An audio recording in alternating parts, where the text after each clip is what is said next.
एक महानायिका महिला शिक्षिका थी। इस देश के महिलाओं का अधिकार दिलाते दिलाते, इस देश के दलितों वंचितों का जो है अधिकार दिलाते दिलाते वो अपना जान दे देती है, अपना जान खो बैठती है। स्वर्ण जाति का जो है उत्पीड़न, स्वर्ण जाति का जो है अत्याचार सहते हुए भी इस देश के महिलाओं के, इस देश के दलितों के, इस देश के जो वंचित शोषित लोग थे उन लोगों को अधिकार देते देते उनकी जान चली जाती है। दोस्तों, आज की इस वीडियो में जो है आपको एक ऐसी जानकारी, एक ऐसी कहानी आपको बताने वाले हूँ। वो कहानी को आपको सुनने के बाद जो है आपके रोंगटे खड़े हो जाएंगे, आपको पैर तले जमीन निकल आएंगे। इस कहानी को पूरा सुनिएगा। इस कहानी में आपको बहुत सारे कुछ राज छुपा है। इस कहानी को जरूर आप देखिएगा, जरा सा भी वीडियो को स्किप ना करके वीडियो को फुल वॉच करिएगा। आज की इस वीडियो में आपको कहानी, एकदम दर्दनाक कहानी बताने वाला हूँ।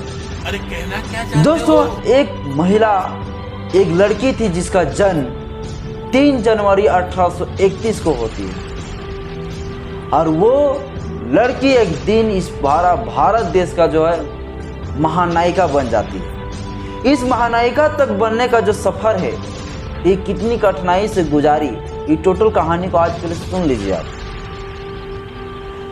इस लड़की का जन्म 3 जनवरी 1831 को होती है। इसके बाद होने के बाद जो है यह एक पिछड़ी जाति से आती है, इसलिए वो अछूत हो जाती है।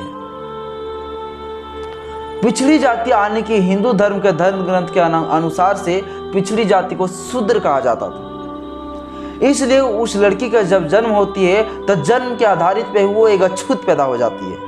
इसके बाद जो है उस महिला का जो शादी जो है, लालन पालन पोषण होने के बाद जो है उसकी शादी फाइनल रूप से ज्योतिराव फुले, समाज सेवक, समाज सुधारक ज्योतिराव फुले के साथ उसकी शादी करा दी जाती है। ज्योतिराव फुले, सावित्रीबाई फुले, ये दोनों माली जाति से आते थे, माली से आते थे, माली कैटेगरी से आते थे। इन दोनों का शादी करा दी जाती है 1840 में। इस देश में देखा, सावित्रीबाई फुले, ज्योतिबा फुले ने देखा कि इस देश में महिलाओं के लिए शिक्षा ग्रहण करने का अधिकार नहीं है, दलितों के लिए, वंचितों के लिए, शोषितों के लिए कोई भी अधिकार नहीं है। इस देश में जहाँ जानवर को पूजा जाता है वहाँ पर इंसानों को जानवर से भी घटिया जो है प्रथाओं में बांध के रखी है। ये सब चीज़ को देख के जो है उनका एक प्रेरणा उभर के आए सावित्रीबाई फुले और ज्योतिबा फुले को।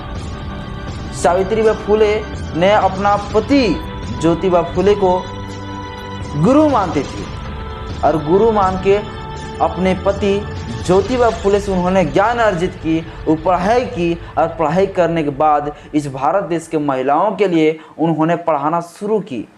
जब लड़की वो पढ़ाने जाती थी तो उस दौरान जो है स्वर्ण जाति के मानसिकता के लोग उन्हें अच्छा नहीं लगता था। उनको लगता था कि लड़कियों को पढ़ाना ये धर्म ग्रंथ का अछूत कर देने के बराबर है। यानी कि लड़की यदि पढ़ जाती तो वैसे अनुसार से उसके आधार पर उसका धर्म ग्रंथ जो है अपवित्र हो जाता।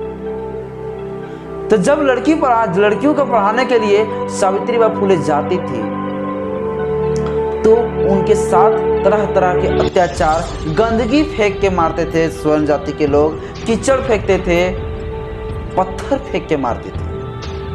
काफ़ी बार जो है वो लड़की का चोट लग जाती है, सावित्रीबाई फुले को काफ़ी बार चोट लग जाती है। फिर भी वो चोट को सहते हुए भी, उसका साड़ी पूरा गंदा हो जाती थी, फिर भी उतना कुछ सहते हुए भी वह जो है लड़कियों को पढ़ाने नहीं छोड़ी। वो डबल साड़ी लेके जाती थी ताकि दलित, वंचित, शोषित लड़कियों को पढ़ा सके। तथाकथित मनुवाद विचारधारा के लोग भी बहुत डरते थे जिसे पढ़ाने जाते थे। वो लड़की भी डरती थी, यदि मैं पढ़ूंगी तो फिर जो है लोग मुझे मारेंगे, स्वर्ण जाति के लोग।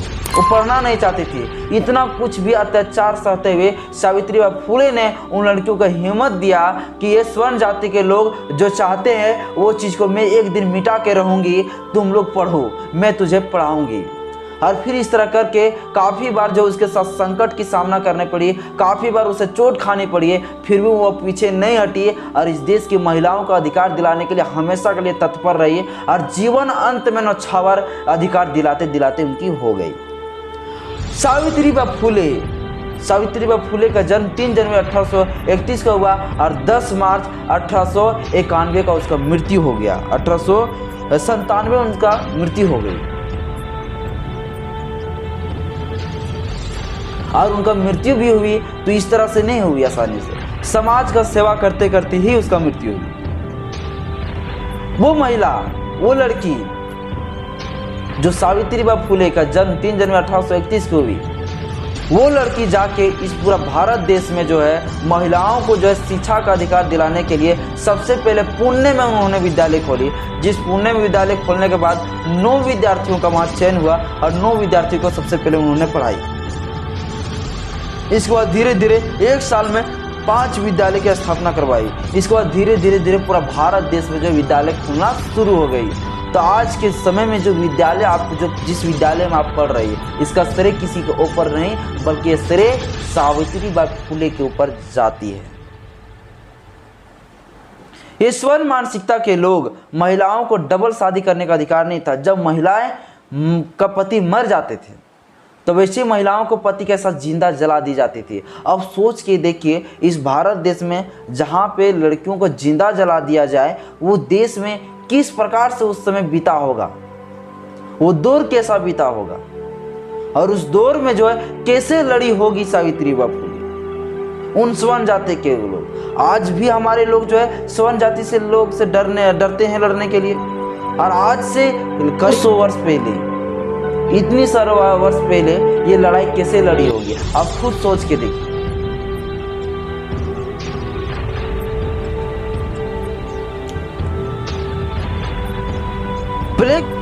प्लेग बीमारी का महामारी पूरा भारत देश में फैल चुकी थी और उस समय सभी जो है मजदूर लोगों को, सभी वंचित दलितों का जो है सेवा कर रही थी सावित्रीबाई फुले। और उन सेवा करते करते जो उनको भी प्लेग बीमारी हो जाती है और उन प्लेग बीमारी की वजह से समाज का सेवा अंत तक करते करते उनकी मृत्यु हो जाती है, उनकी निधन हो जाती है। तो आज का इस वीडियो में आपको ये कहानी कैसा लगा, आपको कमेंट बॉक्स में मुझे जरूर बताइएगा। क्या इस देश का स्वर्ण जाति के लोग जो है महिलाओं के लिए जो ये सब अधिकार से वंचित रखा गया था, क्या इन स्वर्ण जाति के लोगों को इस देश से बाहर निकालना चाहिए या नहीं निकालना चाहिए, मुझे कमेंट बॉक्स में जरूर बताइएगा।